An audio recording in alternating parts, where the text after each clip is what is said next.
Calling the meeting to order, I'd like to welcome everyone to the Burke County Board of Commissioners regular meeting here at Tuesday, July 18th, 2023, held here at 6 p.m.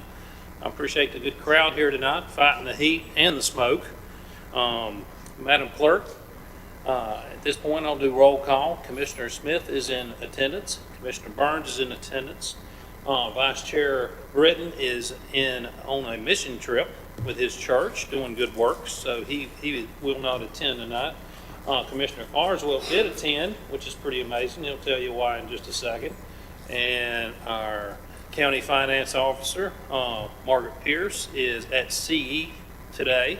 Our County Attorney, J.R. Simpson, is in attendance. And our County Manager is at that same CE in Wilmington as well, so he is not in attendance, but we do have our Deputy County Manager, Planning Director, Alan Glines, filling in for him very ably. So, thank you, Madam Clerk. At this point, I'm going to take a point of privilege and turn it over to Commissioner Carswell. We'd like to make a little announcement. Thank you, Mr. Chairman. Boys, if y'all would throw that picture up for me. As of 2 o'clock today, my 5th great-grandchild was born into this world. Her name is Memphis Shea Hightower. Her and her mama are doing extremely well. Her mama, most of you know, is my granddaughter named Bug. She teaches 4th grade over at Mull Elementary School.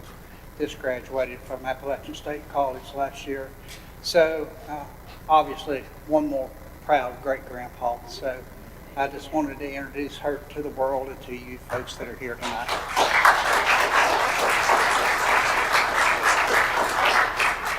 Truly, one of God's blessings is nothing more than when you get to hold a child like that. Thank you, Mr. Chairman. Thank you, my friend. Congratulations. At this time, I'll remind everyone in the audience, please silence their mobile devices. And I ask all speakers to activate the microphone at the lectern before speaking, or the gentleman up here before making motions, so that you can be heard on the YouTube recording. So at this point, I'm going to ask Pastor Keith Barnett from Bridge Worship Center Ministries International to lead us in the invocation. And please remain standing while I ask J.R. Simpson, our County Attorney, to lead us in the Pledge of Allegiance.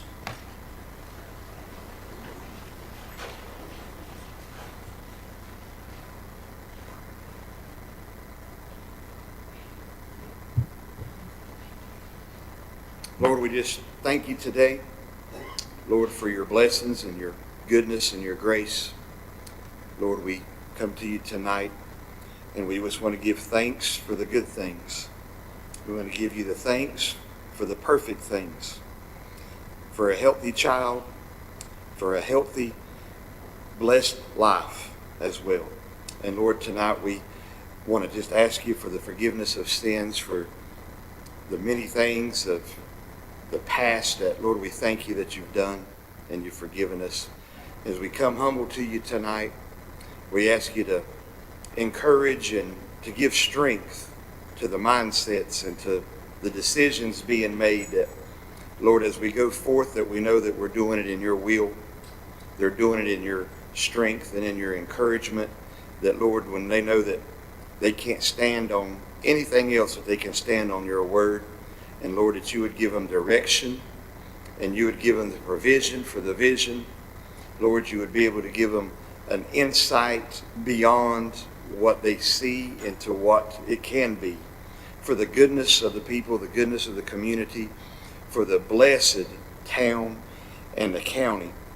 Lord, we know that you're faithful and you're true, and we count on your word to be faithful and true. That, Lord, that through this and through them, that others will see you as they generate their decision and they say that that had to be a God move. And we thank you for that, Lord.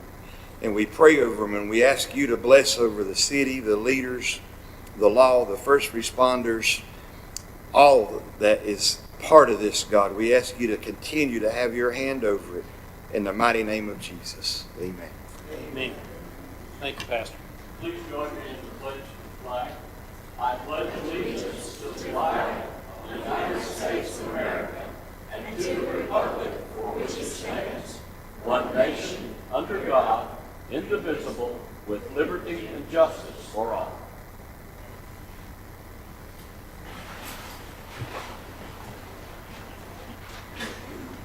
Thank you, everyone. Thank you, Pastor. Our next item of business is approval of agenda. Gentlemen, you've had a chance to review the agenda. What's the pleasure of the board? Mr. Chairman, I make a motion to approve the agenda as amended to include the addition of the December 5th pre-agenda minutes and to item number 5. Thank you, Commissioner Burns. All those in favor signify with uplifted hand.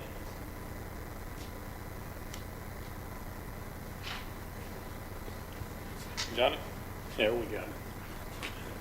That will be 4-0. Madam Clerk.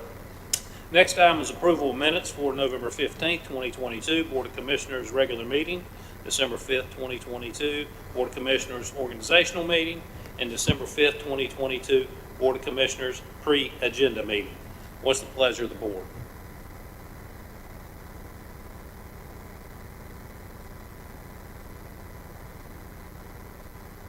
So moved, Mr. Chairman. Thank you, Commissioner Burns. All those in favor signify with uplifted hand. Madam Clerk, that motion carries 4-0. That moves us to presentations, and I see we have somebody pretty gung-ho in the back. Already visited a lot of the folks here in the room. This is presented by Caitlin Suttermeyer, our Animal Services Director. This is our Pet of the Month. Who do we have here? So this evening, Pigeon cannot technically be our Pet of the Month, but she is here visiting with us today, and you guys are going to see why here in just a second. But I wanted to present Miss Sierra as our Pet of the Month. Pigeon's going to come around and see everybody. She's incredibly sweet. Sierra, she couldn't join us this evening. She's just a little bashful with loud noises. So she... Pigeon, come back.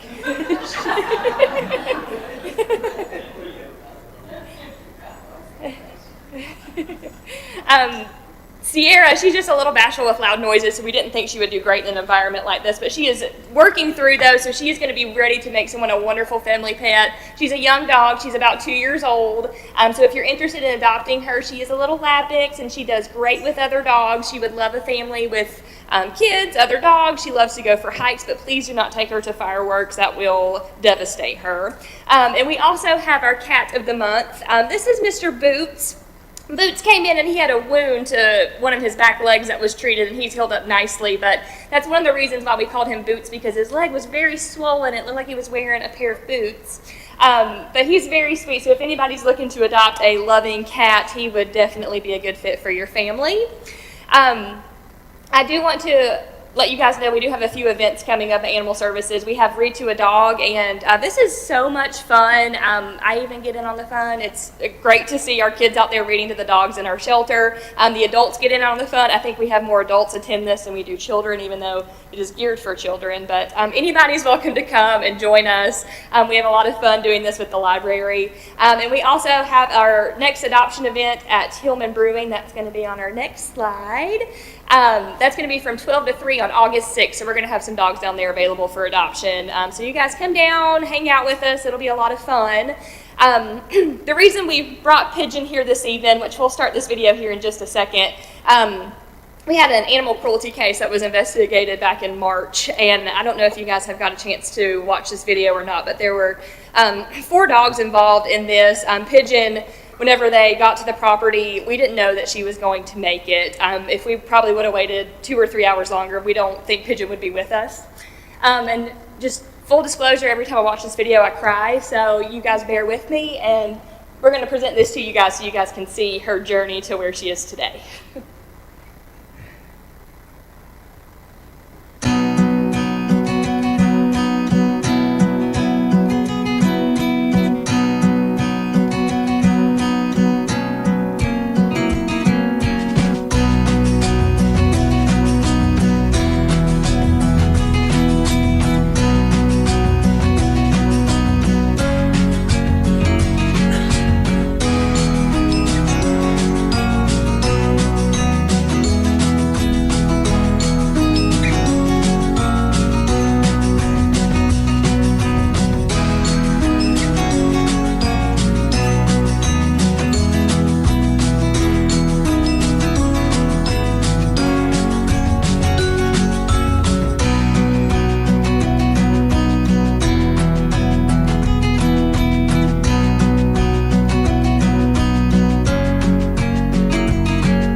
So that was Pigeon's wonderful story to where she is now. So yeah, when she came in, she weighed 17 pounds, was too weak to stand.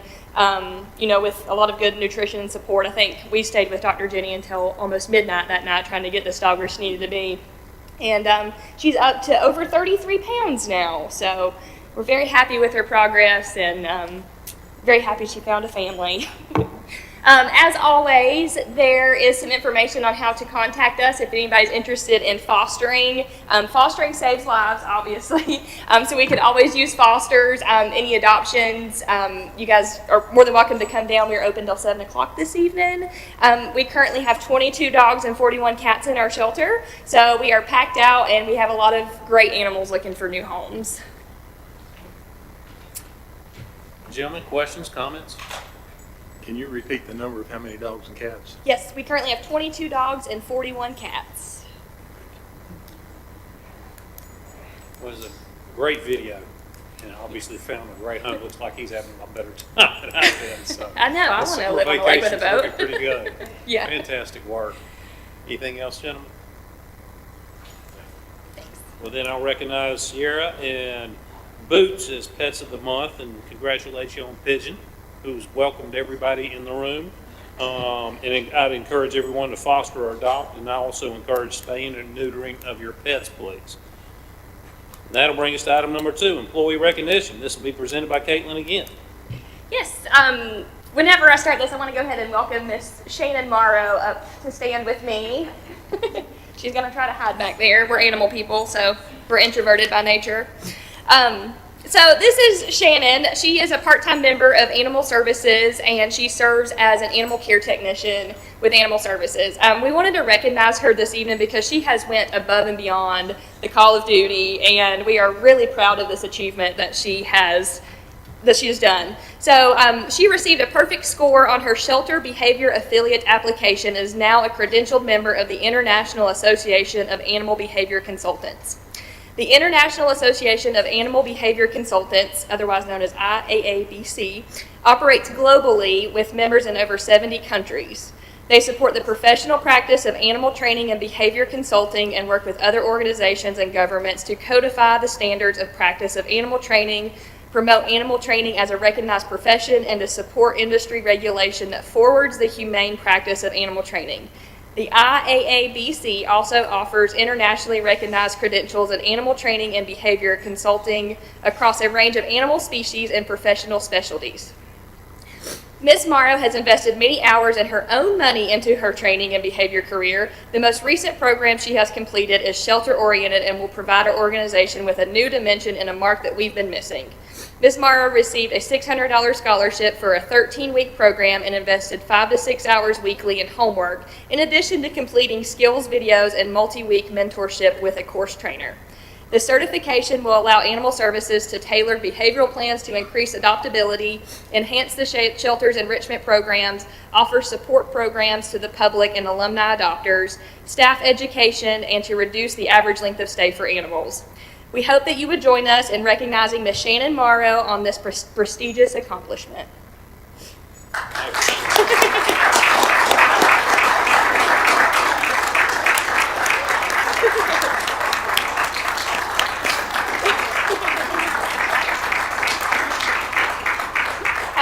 I'll say one thing.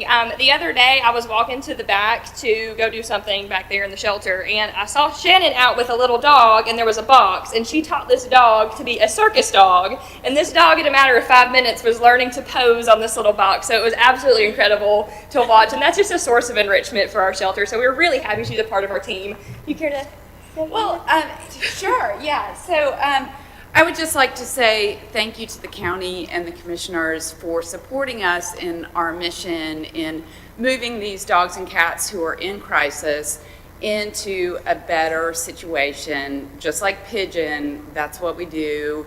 I would say that that's a part of God's work, and it makes me, that's why I do it. You know, I love what I do, and I love learning, and when I moved into going from training dogs in people's home into working in a shelter environment, I was like, wow, there's a lot that I need to learn. And I always want to be supportive in that way. And the other thing that I want to say is we have an incredible team. I don't know, you probably do know, but this is a wonderful leader. Caitlin and the rest of our team are doing everything that they can, and they're doing it right and well. So I've learned a lot for them, and I just appreciate everything that Burke County is doing to move us forward in providing better welfare for our dogs and cats. Thanks, Janet. Thank you.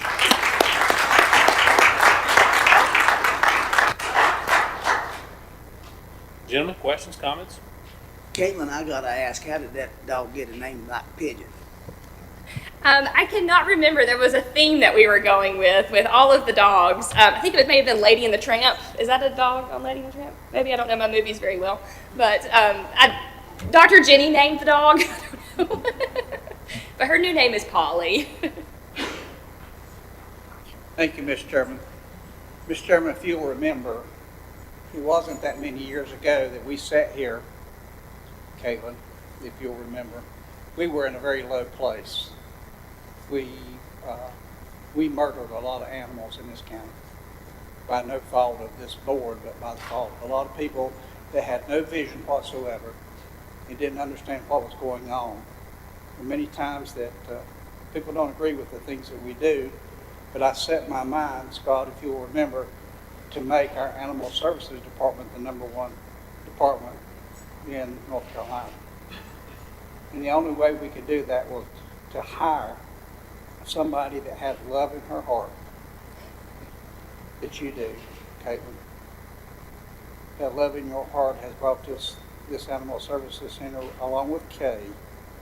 You two, the dynamic duo, I guess is what I want to call you both, that you brought this group of animals. You have saved more animals' lives. We've got a lot of work to do. We're going to get there. We're going to build that new Animal Services Center. But it takes people like Mrs. Shannon Morrow. It bothers me when I see she spent her own money. She should have come up and I'd have loaned you some, you know. But when you come up and spend your own money to make the program what it is. So the people that work in our Animal Services Center, all of you volunteers, I don't have enough to repay you, but just like today, I'm such a blessed man, and you're such blessed people, and Burke County is so blessed to have people that care like you do. So we'll take care of Caitlin, and y'all keep taking care of the dogs and cats for us. Thank you. Extremely well said, Mr. Carswell. Well, on that note, I would like to congratulate Ms. Shannon Morrow again on becoming a credential member of the International Association of Behavioral Consultants. So that's fantastic, and I feel like Johnny too. I feel like I hate you had to spend your own money, but that's the dedication and love that you have for the animals, and all of you do, so we appreciate it. We're close, Johnny. We're a lot closer than we were. Thank you.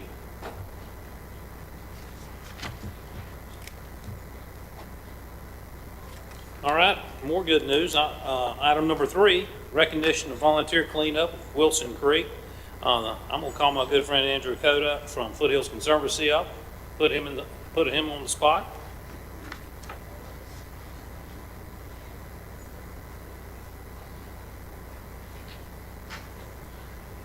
And if you would, just tell us about the project and the organizations that helped you out, please, sir.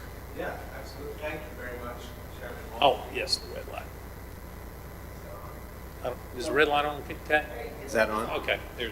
Thank you very much, Chairman Mulvey, Burke County Commissioners, for acknowledging the work that our organization, Foothills Conservancy, does with our partners here tonight, A Clean Wilson Creek, the Catawba Riverkeeper, and Latinos Aventureros, in protecting and also stewarding the natural resources of this beautiful place in western North Carolina that we all call home. I'm going to let Wes Wall with A Clean Wilson Creek describe a little bit about what we did that day, and mention that although Wilson Creek is located in Caldwell County, it flows into the Johns River, which then flows into the Catawba River, which is an extremely important resource for our area of western North Carolina and for millions of people downstream of us. And before Wes says a few words about this particular project and effort, I'd like to recognize Brittany Watkins, who is our volunteer and engagement manager at Foothills Conservancy, who was our lead for this particular effort, who is not here tonight because she lost her father on this past Saturday. So, Wes. Thank you. I'm Wes Waugh. I'm the Executive Director of Clean Wilson Creek, and I want to thank you again for this acknowledgement. Having community support of county commissioners involved in protecting public lands and doing the work we do is huge. The heavy lifting is massive. There's never been a time, I don't think, when public lands are as used in such an astounding way as they are right now. And as you can imagine, it involves a lot of person power to oversee and protect these beautiful watersheds. We, of course, think out of the 5 national wild and scenic rivers in North Carolina that Wilson Creek is by far the most beautiful. If you haven't visited, and those of you in the audience tonight haven't visited Wilson Creek, we strongly suggest you do so and take a ride up the 2.2 mile gorge especially. It's just one of the most beautiful places on earth. I suggest you also don't do it on July 4th or Memorial Day or Labor Day. But we have come together as partners, and that's very exciting. We were extremely happy to have this acquisition that Andrew and his group negotiated, added to the mile downriver in the Playmore Beach area of Wilson Creek, which has ended up being around 97 acres of new acquisition. This area, however, as we all knew, had been pretty badly abused for the last 50 years or so. It's been a dumping ground for tires, sofas, mattresses. So we gathered to make a dent in it as partners, and we did. We pulled out, with the help of everyone and a lot of vehicles and person power, we pulled out 256 auto and various tires that day. I can't remember how many pounds of debris. 14,000 pounds of debris. Patty's our excellent statistician there. So, you know, we're just making a start really, and we're going to be gathering, I think, in the near future to develop a plan, recreational plan, and to continue the work we're doing in this area so that in a few years, and it'll probably take a couple years, it'll be prime recreational use land. And we will continue our efforts to educate the public on how to respect public lands and to conserve and protect them better. That's a huge part. All these problems that we witness and challenges of public land work and wilderness work, they're very complicated problems and they're multifaceted. So it takes, you know, a team of people getting together like this to really address the issues. So I'd like to introduce just our team. Patty Mazzucato and Jim Calore work with the Clean Wilson Creek. And Grant works with River Keepers, Catawba Valley River Keepers. Latinos Aventureros in Las Carolinas, Sandra Aguirre, and of course Andrew. So we really, again, appreciate your help and would love to give anyone any information about how to get involved with any one of our groups. Anyone in the crowd tonight that wants to know more, volunteerism is always welcome, and we do training, orientation, and we try to be safe. But we greatly appreciate you taking the time and energy to bring us together tonight for this award, this acknowledgement. I have some decals too, folks in the audience. If you want to see. Gentlemen, comments, questions? I would like to say Wilson Creek's been a part of my life since I was a little bitty kid. I was a member of the Royal Ambassadors at church growing up, and I remember one year we had a photography contest, and it was who could go out into the community and take the most beautiful, memorable picture. I asked my dad to take me to Wilson's Creek, and I won a really cool Hot Wheels set from that picture. So thank you guys for all you do. Gentlemen, any other questions or comments? Well, then I would like to recognize Foothills Conservancy of North Carolina. Andrew, you know, we've had a long relationship, you and the board. We've been very supportive. You've been a good conduit to, or great conduit, you and your staff, because you know all of us up here, we're big on parks, trails, being green. I mean, this is a national treasure. It's not a local treasure. And without people like you, and it saves the taxpayer a tremendous amount of money by the volunteer work you do. If there's anything we can do as a county to help you out in any way, we're more than happy to do that, because you know, it's your effort and love for the outdoors, and I have that common feeling as well. And I don't go to Wilson's Creek on the 4th or Memorial Day, or Table Rock or some of the others, but I go quite often. So I'm like Randy, growing up here, we've all been very fortunate. We sometimes can take it for granted. And so, and besides Foothills Conservancy, once again, Clean Wilson Creek, Latinos Aventureros, Catawba River Foundation, and Wild South. I mean, these groups, and I love seeing groups work together. And a lot of times, and we see out in the community, sometimes groups don't always work together, but you're a lot more efficient when you come together as a group. And you have our heartfelt thanks. And before you step away, we would like to do a little presentation. If I could get the other commissioners to come down front, we'll get a picture today.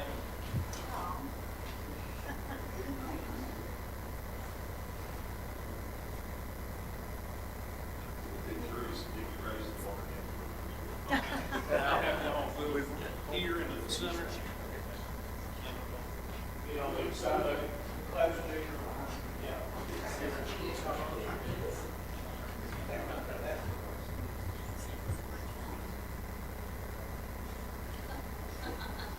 There's one for each entity.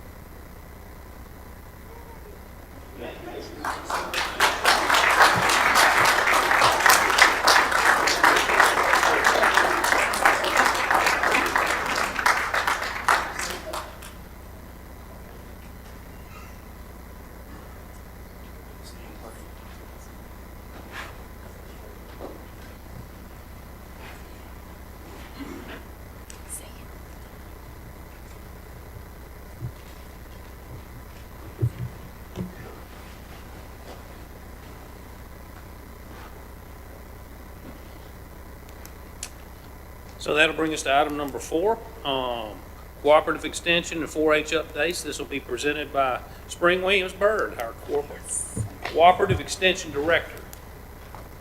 Thank you. How are you? I am great, thank you. Busy time of year for us with all the gardens in and all the fun stuff, but we just wanted to share a little bit about our update. So thank you, Mr. Chairman, Commissioners, and county staff and citizens for being here to learn a little bit about cooperative extension. Got to turn my clicker on. I asked them to let me play with it. I am Spring Williams Bird. I'm the County Extension Director, but we have a really good staff here in Burke County, if I can get it to work.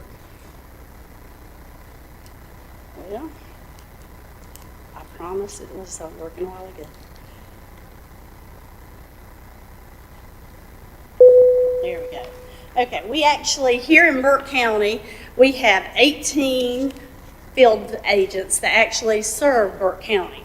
8 of those are actually in our office, but then 10 are considered area staff that serve Burke County. And I'll tell you a little bit more.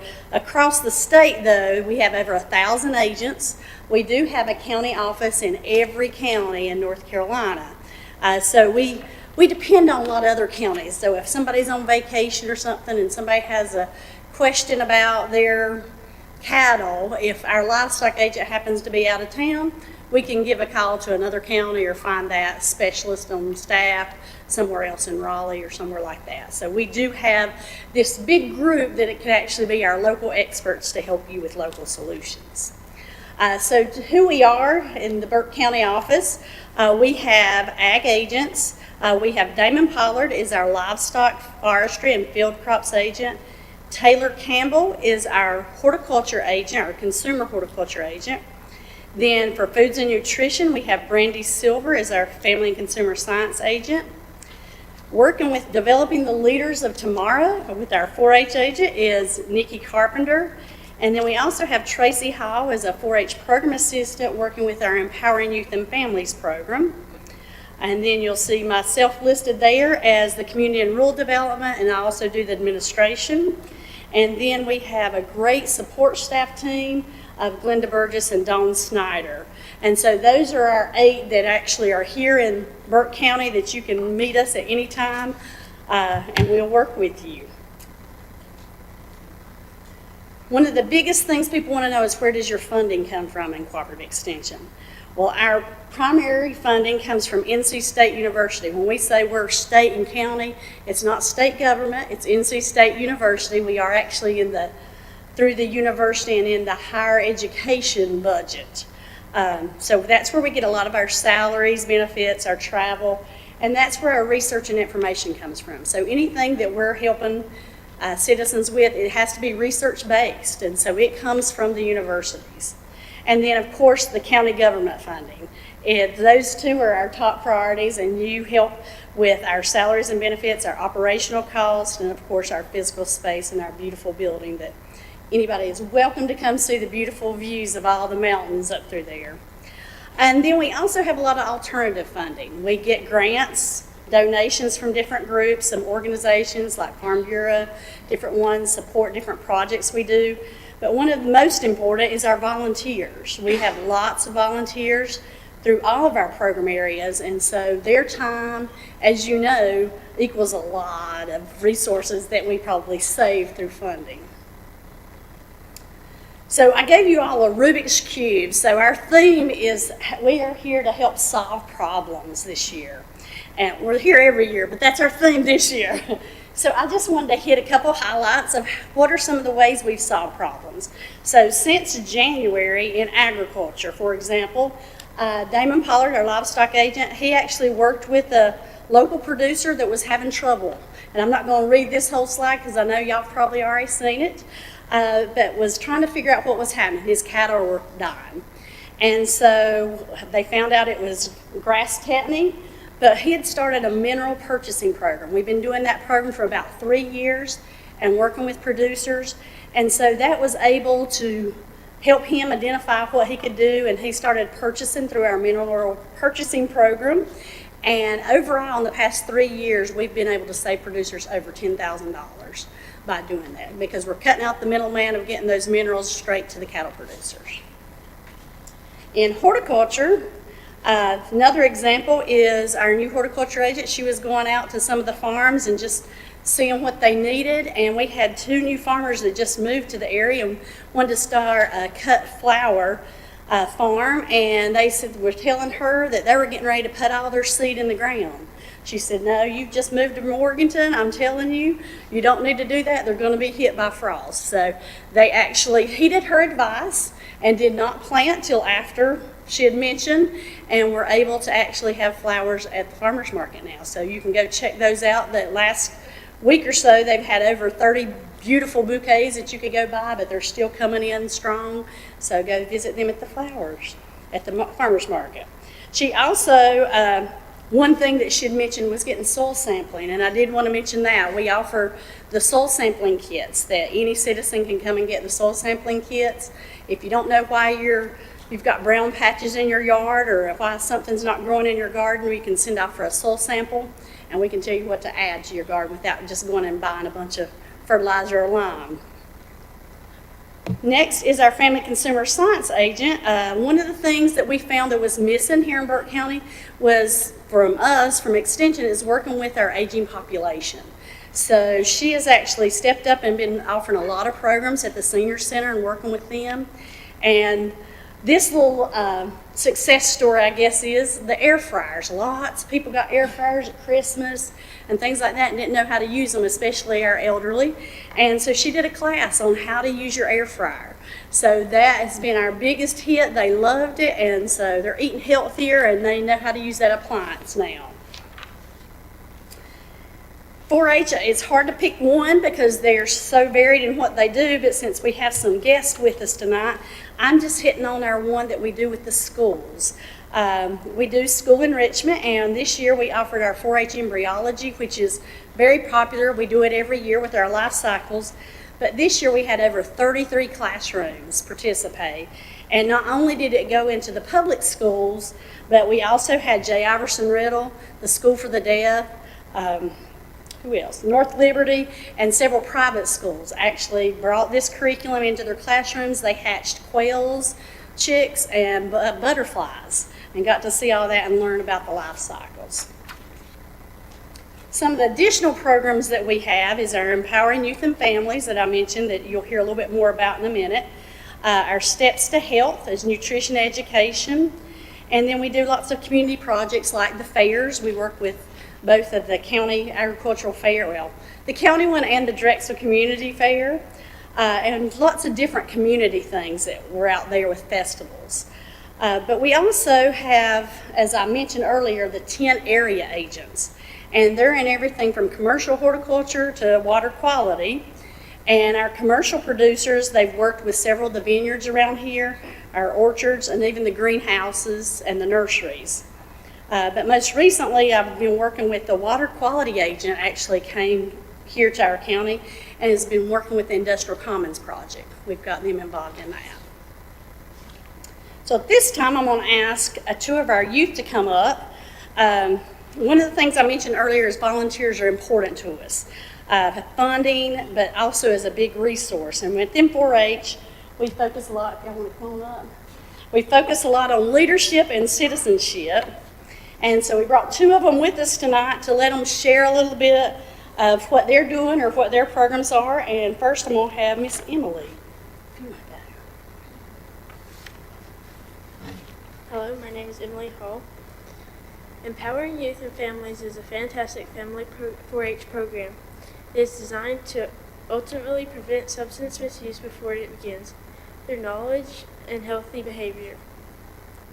EYFP aims to improve family relationships, communication, and listening skills. The program is designed for middle-aged school-aged kids and their families. It helps give new skills for making and being good friends. We learn about influence and social media. EYFP offers education in developing brains and good behavior. It includes making our own plated model of the brain. EYFP gives families good strategies for setting clear examples as a family and sticking to them. Healthy opportunities to providing stressful and risky situations. And essential steps to repair relationships, restore trust, and issues arise. The Empowering Youth and Families programs build a community outreach events that impacts our county and allows families to network with other families and local communities. After completing our program, 100 caregivers report they were able to discuss difficult situations with their youth. 80% of youth felt they were able to discuss situations with their caregivers. And 100% of the youth report they were able, probably not or absolutely not, to take a drug or medication that was not prescribed to them. EYFP consists of 10 weekly sessions and a weekend family retreat. It's a great time of bonding with family and preparing youth for a successful future of growing stronger, healthier, and more resilient family relationships. Thank you for your time.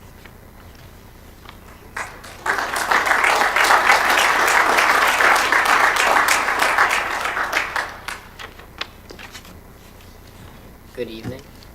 My name is Jacob Hamlin. I am a member of Burke County 4-H, and you heard a little about it before, but for those of you who may not be familiar with the 4-H program, it is the youth development piece of cooperative extension that aims to empower young people with invaluable skills and knowledge to become responsible and engaged leaders in their community. I have been in Burke County 4-H for over 13 years, and the experience I gained from the program has greatly impacted my life. I've gained valuable skills such as leadership, public speaking, teaching, and many more. I've had the opportunity to give speeches, attend national events, and mentor younger members thanks to this wonderful program. I come before you today to update you on the status of Burke County 4-H since the COVID-19 pandemic. The pandemic affected many aspects of our lives, including our 4-H program. Throughout 2020, we, of course, had a significant decline in membership, participation, and engagement. We began holding virtual meetings and workshops and events to ensure that our members could still learn and engage with one another while staying safe. It was more difficult to build excitement for these programs than it was for our in-person programs that we've had in the past. Excuse me. The 4-H slogan is learn by doing, and that's a very difficult thing to achieve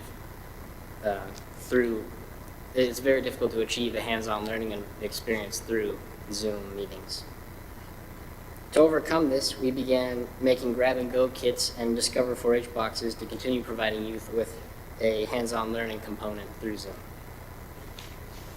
Since then, building the program to where it once was has been a long process. Despite the challenges, we have made great strides forward. In 2022, 1,032 Burke County 4-H youth participated in camps, workshops, school enrichment opportunities. 114 volunteers helped with Burke County 4-H programs and activities, and we have continued growing with more school enrichment activities and new 4-H members. While the pandemic presented us with many challenges, the Burke County 4-H program has remained strong and resilient, and we are excited to continue to innovate and find new ways to serve our community as we move forward. Thank you.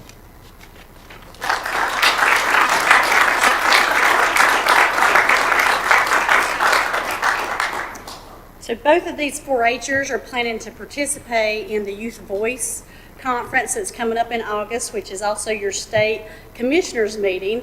And so we're very proud of them. And at this time, if you have questions before we leave, if you could have your picture made with them, because they do have to present that at the state commissioners meeting in August. Read my mind, absolutely. Gentlemen, questions, comments? All right, let's go down front, Kay. Thank you.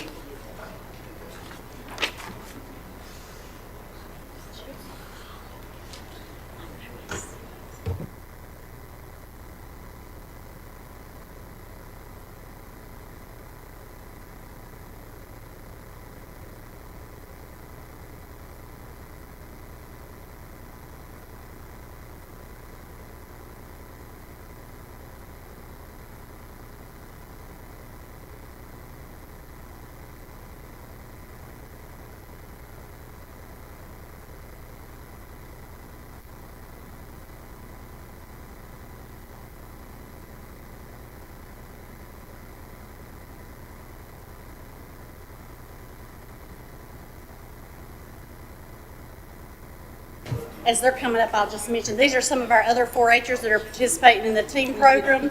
And then also our Sophia is our summer intern.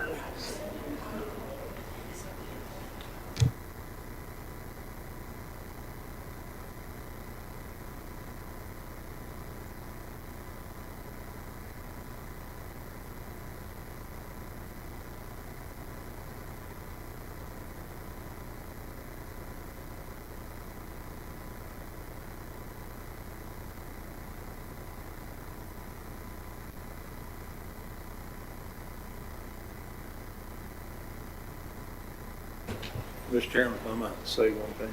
Yes, sir. Spring, thank you very much for this. And I'm really glad it's a stress ball because I've been really stressed trying to figure out how to turn it.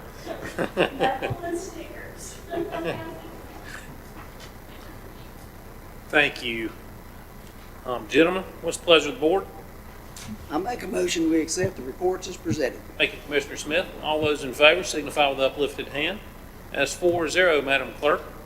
Thank you all. Great presentation tonight to everyone that was here, so thank you. At this point, scheduled public hearings, we have none, so that'll move us on to item number 8 on the agenda, informal public comments. I'll now open the floor for informal public comments. Madam Clerk, do we have anybody wish to speak? We sure do, Mr. Chairman. We have 4 speakers that have pre-registered. First one is Jeffrey Howard.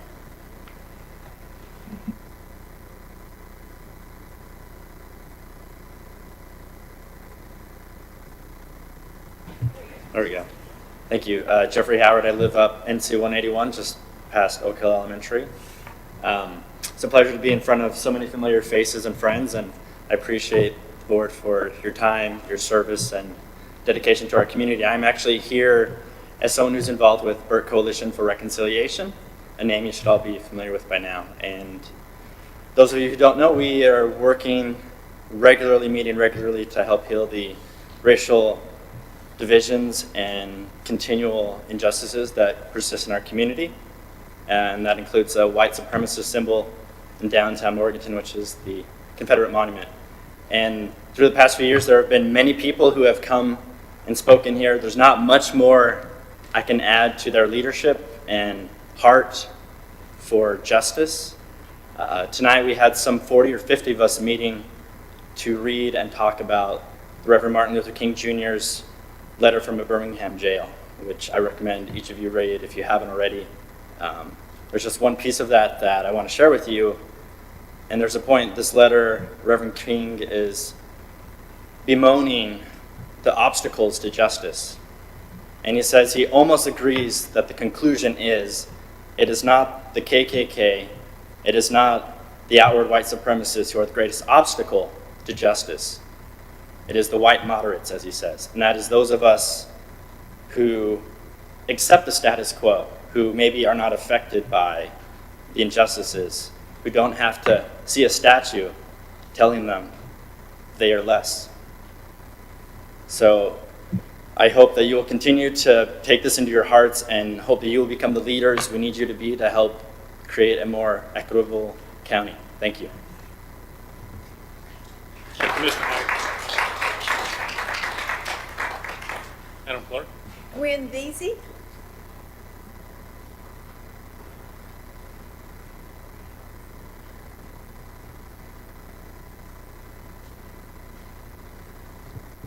Is it on? Yes. It is. Okay. I'm Gwen Veazey. I live at 103 La Bellevue Street in Morganton. Good evening, and thank you for your service. I'm here as a representative of the Burke County Democratic Party to read our resolution on the Confederate statue adopted at our annual county meeting. Whereas the Democratic Party is committed to freedom, fairness, human rights, equity, and responsible government, and strongly supports the multicultural programs and institutions that have established our state's stature in the areas of arts, theater, music, folk life, and historic preservation, excluding the preservation of those symbols that denigrate the core values of our party and humanity. Whereas the Confederate statue monument on the Burke County Courthouse property has become a symbol of the Confederate cause, the cause of rebelling against the United States and its Constitution to maintain the enslavement of human beings. Whereas the Confederate statue monument's symbolism of slavery cannot be separated from its supporters' claims that it only stands to honor Confederate soldiers who have fought and died in the Civil War, and whereas no balance can be achieved by placing new monuments honoring veterans of other wars on the courthouse square, because those are honoring veterans who fought for the United States, not those who fought against it. Now, therefore, be it resolved that the Burke County Democratic Party, BCDP, 1, align with our party's commitments to freedom, fairness, human rights, equity, and responsible government by taking a stand against symbols that denigrate the core values of our party and humanity. 2, that BCDP should make a public statement opposing any symbol glorifying the Confederate cause.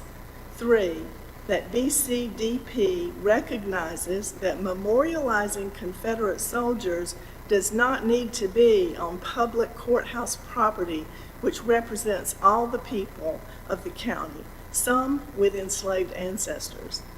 And 4, that the Confederate statue monument should be moved from the courthouse square to a cemetery or a historic battlefield. Thank you. Thank you, Ms. Reed.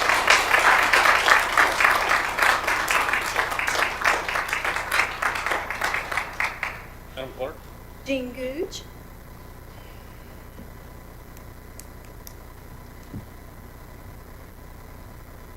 Thank you for the opportunity to be able to speak. My name is Gene Googe, and I've lived here in Burke County right about 40 years, and I've pastored one church now for 42 years.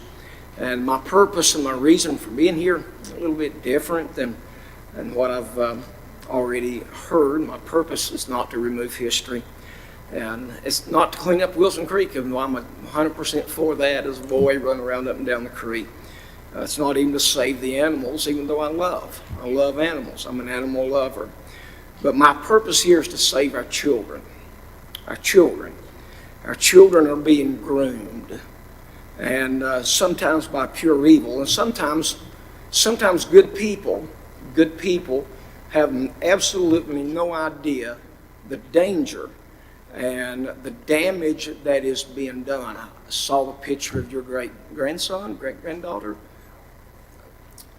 Precious. I've got one great-grandson, and I'll guarantee you, you would not want somebody to come in and recommend, make available pornographic material for your children, grandchildren, or your great-grandchildren. And I'm here, my purpose is so simple. I'm asking for help from the Burke County Commissioners to help us, to encourage the Burke County School Board to write a resolution or to pass a policy removing all pornographic books, sexually explicit books, recommended reading by teachers out of the libraries of the Burke County school system. Jamie Wyckoff made a list here, and I've got a copy for each one of the commissioners. If I can give it to you, take it home and read it. We've got a website there that you can pull up the entire issue that we're talking about. But we're asking that these books be totally removed. We've been working now for 2 years trying to get the books removed, talked to the superintendent, a couple of school board members. Even though they are for removing them, very little, and almost nothing has been done. And I learned from the last time I went to the Burke County School Board meeting, which was 12 o'clock, about 2 or 3 weeks ago, they will listen to you. They will listen to what you say. I learned that. That's why I'm here today.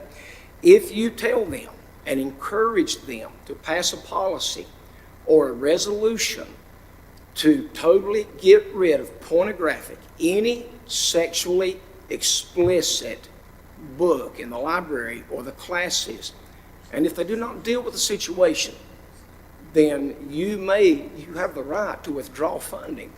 And I heard from the meeting last time that there's a lot of funding go to the school boards. And I'm encouraging, we're needing help. I don't believe Burke County citizens want their tax dollars to go for funding, supporting or encouraging children to read pornography, or defending it in court. A battle is coming, and I do not want Burke County to have to go through court defending pornography. I cannot read this. Matter of fact, a Burke County school board member told me I could not read that. He would cut me off. They would cut me off. Why is it so bad that you can't read this in a Burke County school board meeting? Y'all would turn me off here if I was to read this material, but yet it's recommended reading in libraries and classrooms right here in Burke County. Thank you, Mr. Goodwin. Gentlemen, we need your help. If you will, just hand any materials to Madam Clerk. Thank you, sir. Carla Kincaid.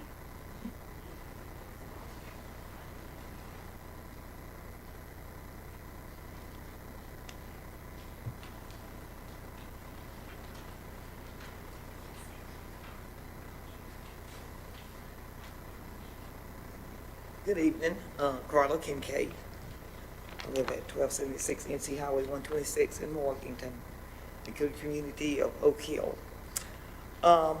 Just wanted to talk a little bit about the county commission as far as you being involved in the reconciliation process and advancing in confronting racist symbols.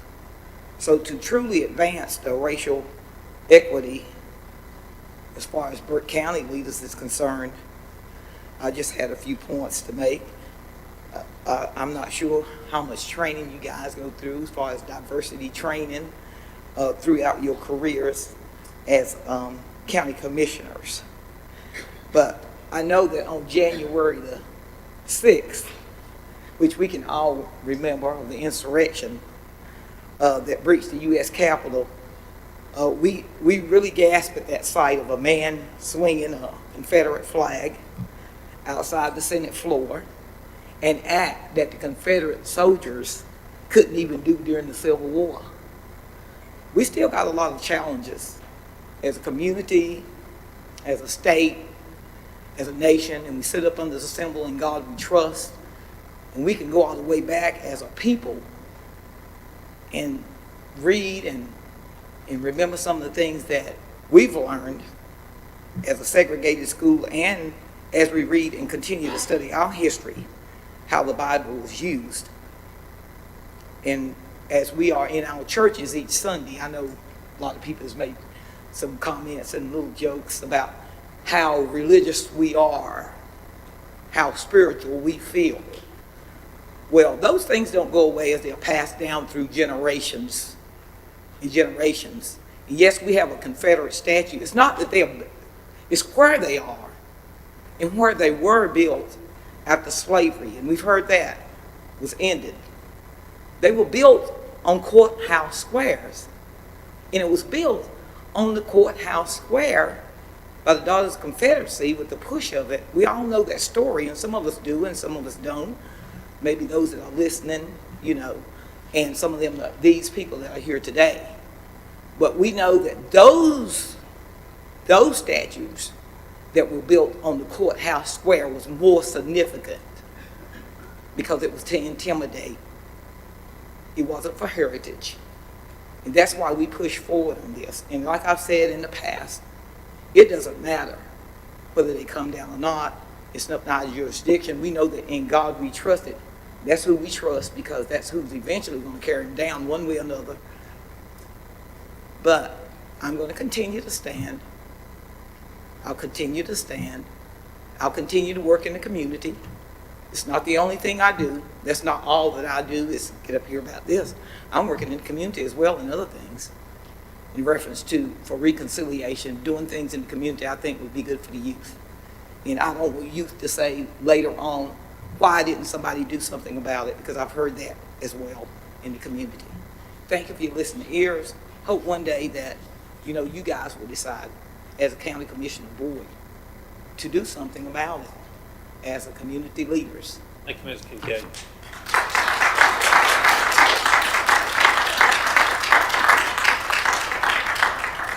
That's all I have, Mr. Chairman. That's all the speakers.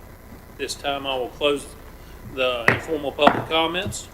We'll move on to consent agenda. I'll ask Alan Glines, our Deputy County Manager and Planning Director, to review these items, please, sir. Thank you, Mr. Chairman. We have a report from the clerk. It's an appointment to the Animal Advisory Board. The Tax Department has provided a release refund report for June 2023, and the Tax Department has also provided a tax collection report for June 2023, and that concludes the consent items. Gentlemen, what's the pleasure of the board? Mr. Chairman, I make a motion to approve the consent agenda as presented. Thank you, Commissioner Burns. All those in favor signify with uplifted hand. That is 4-0, Madam Clerk. All right, this moves on to section 4, items for decision. DSS Medicaid expansion personnel needs. This will be presented by our friend Corey Fisher-Wellman, DSS Director. How are you, sir? Doing well. How are you guys?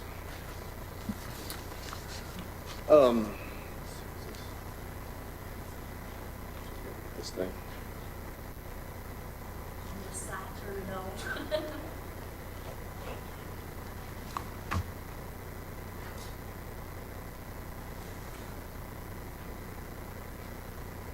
There's a presentation that needs to be put up. Well, hopefully while they're looking for that. So the point of why I'm here tonight is to talk a little bit about Medicaid expansion and then the impact it's going to have here in Burke County and then the needs that'll impact our local DSS.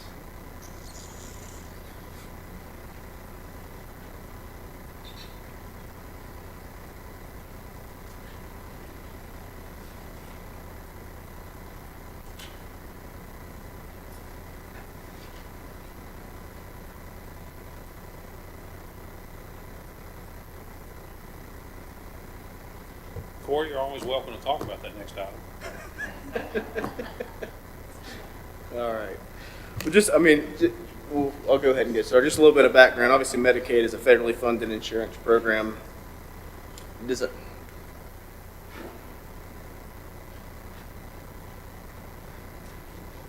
for people living below poverty. It was designed primarily to serve low-income children and elderly adults. Each state has a unique Medicaid program that is approved by the federal government. And in 2012, the Affordable Care Act called for the expansion of Medicaid. And the Supreme Court eventually ruled that states cannot be forced to expand Medicaid. So I believe initially there's about 26 states that expanded Medicaid. Since that time, about 13 or 14 more, and in March of 2023, we became the 40th state to sign Medicaid expansion into law. So obviously House Bill 76 was passed by both the House and Senate and signed by Governor Cooper to expand Medicaid.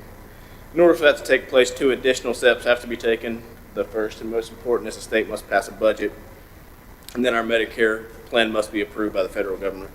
So Medicaid expansion could go live anytime from now, through the end of the year. And just a little bit about what we expect the local impact to be. We expect a little over 6,000 additional citizens to be eligible for Medicaid through this expansion. That's primarily folks that are 19 to 64, working adults that are living 133% below the poverty level. This would be about a 19% increase over our current Medicaid caseload that is just below 28,000. So obviously, in order to meet the needs of 6,000 additional people and the countless others whose application we will have to process, we're going to need staff. So we have spent a lot of time, looking at the numbers, looking what's the best way for us to attack this, and we've come up with a phased approach, with the first phase including 7 additional positions, which would have an operating cost of about $460,000. The state has worked hard to identify and provide counties upfront money to help offset those costs, and Burke County has already received an allocation of about $300,000, and we'll be continuing to receive monthly allocations to help fully offset the cost of these positions for at least the next 2 budget cycles. And just a little bit about how this would impact us at an agency level. These are brand new rules that we have to train our staff on, so that's a significant amount of training on a new model. When you have new staff doing a new thing, there's obviously a lot of quality control, so we'll have to review 100% of these cases. And some of the other steps we're attempting to take right now is we want to start recruitment immediately through, Medicaid is being expanded across the state, so there's 100 counties trying to hire these same folks. So the quicker that we can get these positions posted and start getting these people in here and really work to get them trained, the further ahead that we'll be. So just kind of a summary, we expect about 6,000 additional eligible citizens. In order to prepare to meet these needs, we're requesting 7 additional full-time employees along with the associated equipment cost, and all these funds will be offset by DHHS grants and monthly reimbursements. And this just shows the net zero impact on the county.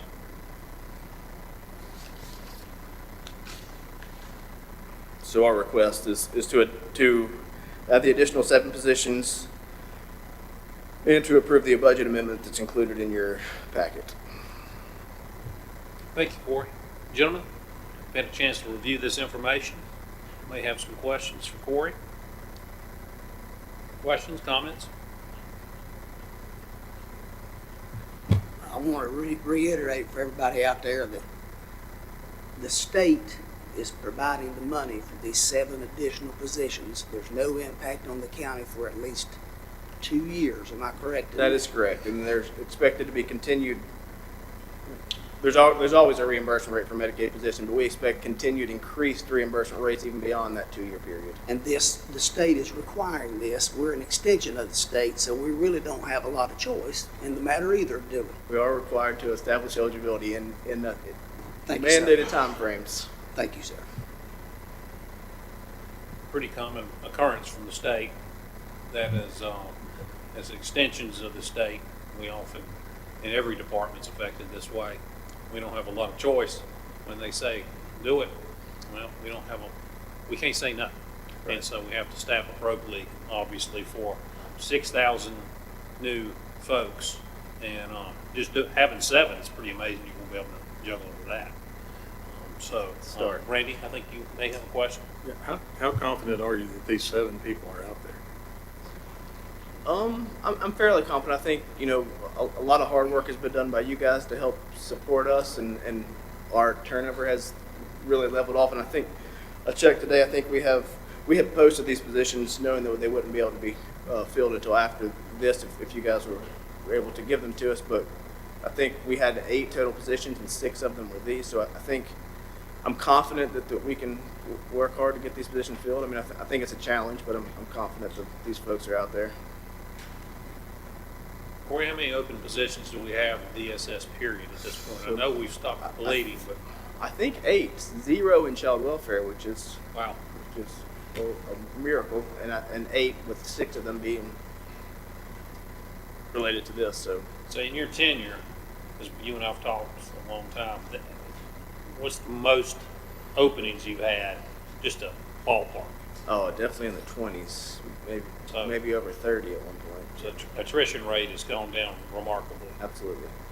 Because for those of you that don't know, we were suffering from across all departments on average a 33% attrition rate, which if you run a business, any type of business, is horrible. And so, we're basically the training ground for other counties. We've all talked about this, and this is just another form to do it. But as Phil said, we don't get a lot of choice on this, and we've had to be aggressive, especially with our budget, to address these needs, because it costs us a lot more to train these folks and then send them to Catawba or Gaston, who are paying them more. Then we have to retrain them. So never-ending downward spiral. And so what we've done is, I believe, and Brian, Mr. Epley's not here today, maybe Alan knows, I think our attrition rates dropped to about 12% as opposed to 33%. And I'll get that number out. And that's just in the first 6 months of the year we've been able to stay that off. So I'm glad to see it's mirrored in our tougher departments as well.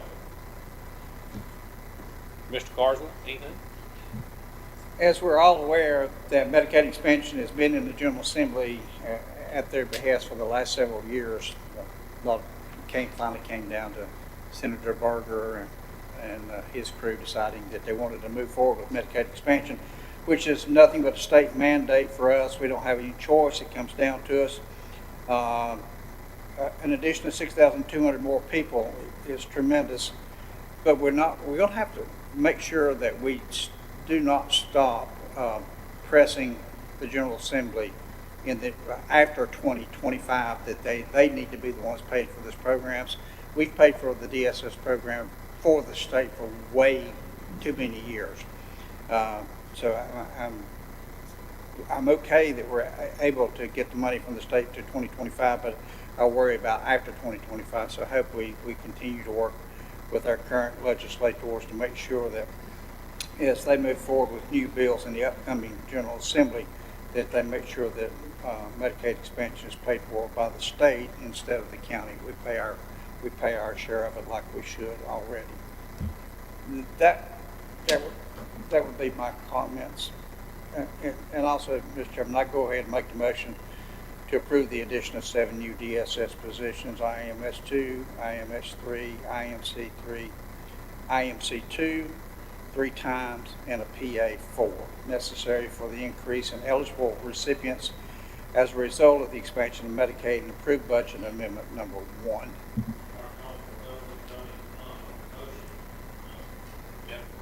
I do have a quick question. I've toured your facility, and we have people in closets now. What's your plan going forward with these 7 additional positions? We have a couple of moving parts. We've moved some of our adult, we're working towards moving some of our adult service folks in with our other adult service team, and then working on kind of readjusting where our front desk is, and that we believe will open up at least 7 desk space. Yes. The time frame of this, did that start 1 July 23 and it runs through the 2 years up to like So the end Medicaid of expansion, fiscal year 25? in terms of The paying the people. money. I guess So we- what I'm asking is, sure. if we don't hire 7, let's say you only get 5, you roll the dice and you only get 5, what happens to that extra money? So the money that has been allocated for Medicaid expansion has to be used for that. If it's unspent, we would have to give it back. I mean, but we have received, I think there was 2 lump sum allocations I think we have already received, and then there's monthly allocations moving forward. But it is designed specifically for Medicaid expansion. All right, gentlemen, we have a motion on the table. All those in favor of Johnny's motion signify with uplifted hand. Madam Clerk, that carries 4-0. Corey, thank you, sir. Thank you, guys. Great presentation. Gentlemen, that'll bring us on to the ordinance to allow the sale of alcoholic beverages before noon on Sundays at licensed premises. Thank you, Chairman Mulway, members of the commission, members of the public. Governor Cooper signed the brunch bill on June 30th, 2017, which enacted a series of new statutes authorizing cities and counties to adopt ordinances to allow the sale of alcoholic beverages beginning at 10 a.m. on Sundays. And in the absence of such an ordinance, state law prohibits the sale of or consumption of alcoholic beverages before 12 noon on Sundays. In July of 2017, the commissioners adopted resolution number 2017-17, which asked the Board of Elections to conduct a countywide alcoholic beverage election for sale of malt beverages, unfortified wine, mixed beverages, and operation of ABC stores. Burke County voters approved the measures during the November 2017 general election. Later, Glen Alpin, Valdez, Morganton adopted ordinances allowing alcohol sales at 10 a.m. on Sundays in the fall of 2017, and Connolly Springs approved it on December 4th, 2017. As of June 2023, the towns of Drexel and Hildebrand have not considered the brunch bill for themselves. On December 19th, 2017, the commissioners adopted an ordinance allowing the sale of malt beverage, unfortified wine, fortified wines, and mixed beverages in Burke County beginning at 10 a.m. on Sunday. However, the vote was not unanimous. Therefore, a second reading and vote was required per state statutes 153A-45. The ordinance was considered again on February 18, 2018, and it failed to receive a majority of vote on that second reading. Since 2018, businesses in the incorporated areas of the county have had a slight advantage over businesses in the unincorporated areas of Burke County, and so adopting an ordinance would rectify that disadvantage. So that's the item for consideration. I know we don't have a full commission tonight, and so it'll be up to the board about next steps. So gentlemen, questions, comments on this? And we will have a vote, and since Commissioner Britton could not be here, this will be even after our vote carried forward to the August meeting, for your information. So gentlemen, what's the pleasure of the board? So this will be up again in August? Yes, because we don't have all 5 commissioners in attendance, so this specific regulation will have to be voted on by all 5 commissioners. But tonight we will hold a vote. Yeah, Mr. Chairman, I'd make a motion to adopt ordinance number 2023-09. Thank you, Commissioner Burns. All those in favor signify with uplifted hand. Those against? It's 3-1. Commissioner Smith dissenting, man. All right, this brings us to reports and comments. We'll start with our county attorney, Mr. Simpson. Thank you, Mr. Chairman. Since the last meeting of the board, I've been working with General Services concerning existing right-of-ways in the Rollins Avenue area and have prepared right-of-way agreements for residential extensions of water. I have completed an option agreement for BDI and have been working with BDI concerning changes and additions to that agreement. I've reviewed documents and worked with the county manager concerning a personnel matter which was successfully concluded.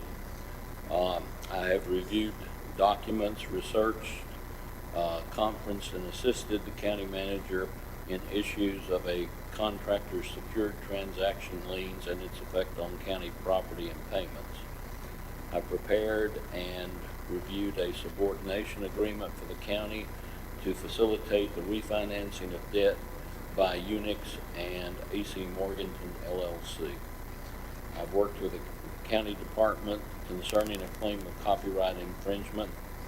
I have received and reviewed 12 tax appeals filed with the North Carolina Tax Commission by 6 county real property owners.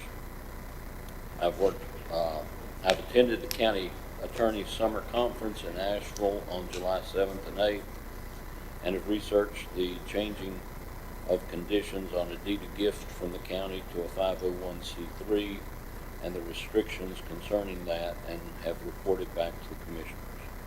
That concludes my report. Thank you, sir. Madam Clerk?